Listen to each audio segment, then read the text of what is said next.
Hey everyone, this is yours truly, the Podfather, the 2021 League Champion, and I got the list for the keepers. I'm gonna go over the keepers real quick and give my thoughts on them. So, without any further ado, going from 12 to 1, starting with Brian.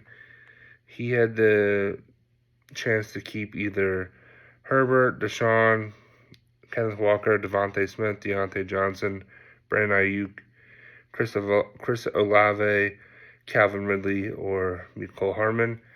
Ultimately, it came down to three: Calvin Ridley, Chris Olave, and Ken Walker. Walker for a 6, Calvin Ridley for a 14th, and Olave for a 5th.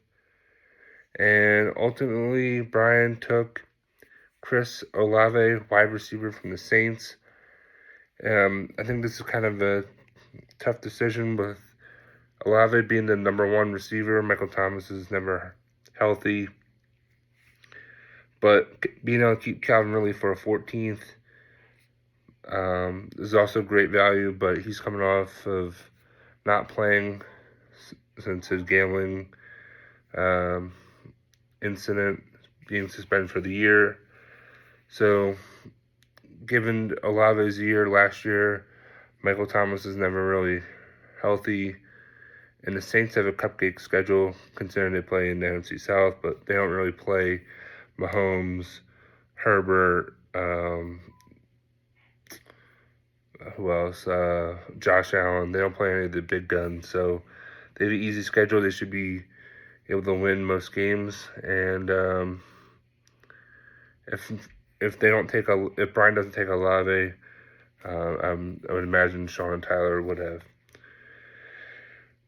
So moving on, the 11th team is Lloyd. Lloyd had terrible keepers to choose from, starting with Daniel Jones for a 14th, Jarrett McKinnon for a 14th, Josh Kelly for a 14th, Darius Slayton for a 14th, Demarcus Robinson for a 14th, and Tyler Higbee for 11th.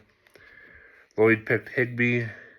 It's pretty much Jared Goff, Van Jefferson, Cam Akers, and Higbee. So, and Rams defense is going to be horrible.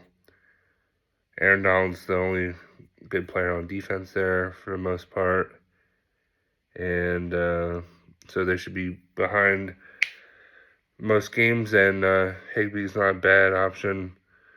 Higbee will most likely be Lloyd's starter at tight end, and takes out an option for all the people that pass on tight end early.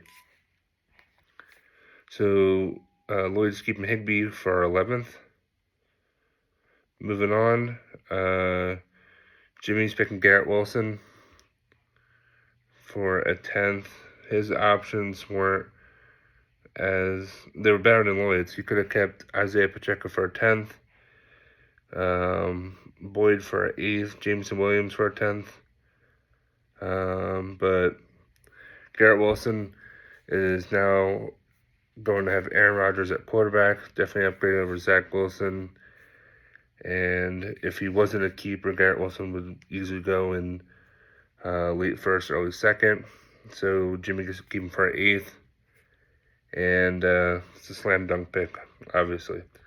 Not really much better he could have chosen from. Moving on, going to Keith. Keith he could have kept Mahomes for a 2nd, J.K. Dobbins for a 2nd, Jamal Williams for a 10th, Madison for an 8th, Antonio Gibson for a 5th, Allen Lazard for a 6th, Devin Duvernay for a 14th, Drake London for a 4th, Dalton Schultz for a 3rd. And this is the obvious pick here. Keith is keeping Alexander Madison, lead running back for the Vikings. No Dalvin Cook. Madison should be the lead dog in Minnesota. And let's see if he can carry the load. Moving on, we have Chris and Jerry.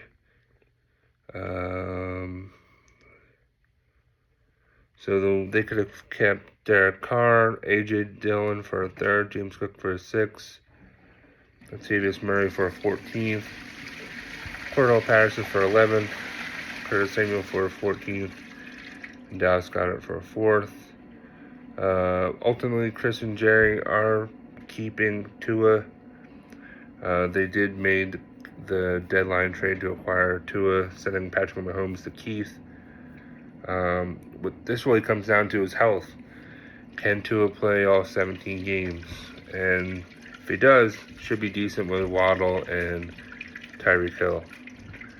But have some concerns on his health. Moving on, we have Corson's kids. We all know who they're going to keep. And that is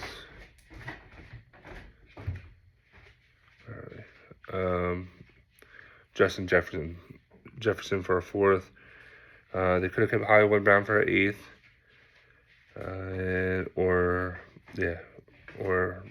Hollywood or Raheem Mostert, I guess. But Justin Jefferson's the #1 wide receiver, and he would have been going within the first 2 picks as well. Moving on, we got Brett, who is picking 6. He has the ability to pick either Justin Fields at 12, Geno Smith at 14, Khalil Herbert at 12, Ramon St. Brown at 2, Gallup at 9, George Pickens at 7, Zay Jones at 14, and Hockenson round 5.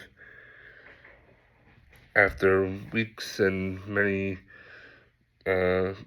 decisions going back and forth, Brett has decided to keep Ramen Noodles, Amon-Ra St. Brown for a 2nd round pick. Obviously, it was probably pretty close with Fields, with him having a potential breakout, but Ramen will have no competition for targets. Jameson Williams suspended for 6 games, so they have a rookie 10 end and Sam Laporta. So options, easy pick for Brett to pick Ramon St. Brown. Moving on, we have Sean and Tyler. They could have kept, or they could keep Jalen Hurts for a 5th, P. Ryan for a 14th, Tony Pollard for a round 4 pick, which isn't bad, Rashad White for a 9th pick, Godwin for a 2nd, A.J. Brown for a 9th, Rondale Moore, and they decided to keep A.J. Brown for a 9th round pick. And the connection between him and Jalen Hurts last year was obviously really good. So A.J. Brown had the 1 3-touchdown game against the Steelers last year where he went off and they had Hurts. So they were kicking ass last year. So obviously, slam dunk pick with A.J. Brown. Moving on, Kevin, who is picking 4th. He could keep Josh Allen for a 2nd round pick, Brian Robinson for an 8th, Christian Kirk for an 8th, Juju for a 4th, Christian Watson for a 12th, Taysom Hill, 14th. Obviously, really good player there, so that would have been great value. But Kevin is going with Christian Watson, great value with the 12th round pick. He's definitely going within in the round 3 or 4, I guess. But being able to keep him in round 12, only question mark is Jordan Love. We just don't really know what's going on with Love and how good he is or how good he can be. But in the round 12, it's great value. Going on to Sean. Sean could have kept Cousins for a 9th. David Montgomery for a 1st, obviously no.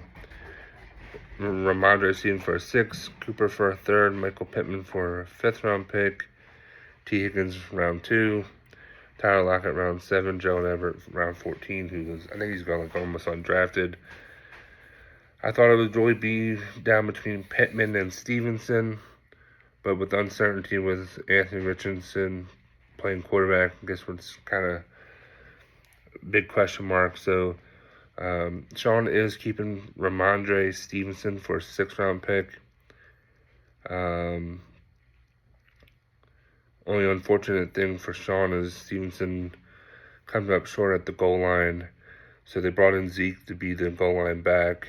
And so Stevenson won't be scoring as many touchdowns. But for a 6th round pick, hard to argue.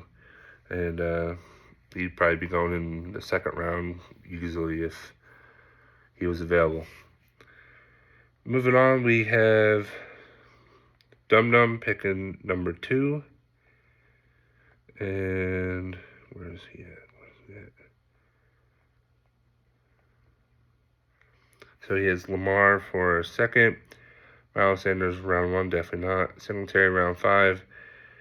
Kenny Gainwell round 8. Hopkins round 3. Waddle round 4. Odell round 9. And Treylon Burks round 7. I was told Burks wasn't eligible. Or no, he's eligible. He's going around that same round anyway. So Dum Dum was actually keeping Odell Beckham for a 9th round pick. It could be a great pick in round 9, but his injury history the last couple years has left some question marks. We have rookie Zay Flowers, Sean Bateman, and Mark Andrews, and they might go 2 tight ends this year, so could be Isaiah Likely as well. So given his options, doesn't really have much else to choose from. So Odell, I guess, has the most upside unless Gainwell is the lead back for the Eagles. And the final pick is yours truly, the Podfather. Came down between 2 players and made it pretty tough. And really like both of my options that came down to. Dameon Pierce for the Texans. I also like David Njoku and Mike Williams. All offseason, it was one particular player until about last week or so where I made the switch. And I am going with wide receiver Mike Williams. For him to be my 3rd or 4th wide receiver, it's hard to argue, and keep him at the 6-12 spot. So it's basically a 7th round pick. So for Mike Williams, I'll take that with Herbert. Bounce back, healthy, new offense with Kellen Moore. Should be a slam dunk. And just really the only question is if he stays healthy. So that's the keepers. And next week we'll all be drafting and drinking. Till then, see you later.